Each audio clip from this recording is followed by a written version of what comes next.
Today I'm going to tell the story about my mom's best friend, and wait till the end because I think what my mom did to her is horrendous even for her. So this one was somebody that my mom knew since high school. We're best friends. She was actually my godmother. And this woman uproots her life from South Florida and moves up to Atlanta to help my mom get started in the mortgage industry, which is what my mom wanted to do.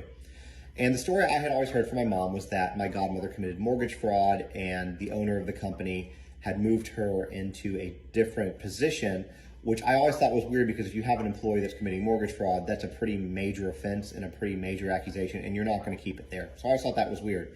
So when everything went down, I called my godmother up and I said, hey, I want to hear your side of the story, and afterwards I'll tell you my side, or what I should say is the side that I've always heard. So what she tells me is, so I lost my job and I didn't find out, how. And she said, basically what happened was I had flown up to New York for my brother's 50th birthday party. Our mother had flown up from Miami, and while she was getting off the plane, she had a stroke. So I called my mother up and said, hey, mom had a stroke.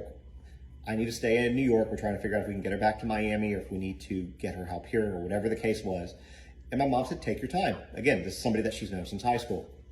So apparently the whole story that I heard from my godmother is that while she was gone, my mother took the opportunity to pack up her office and get rid of it. She fired her secretary via FedEx and didn't tell her.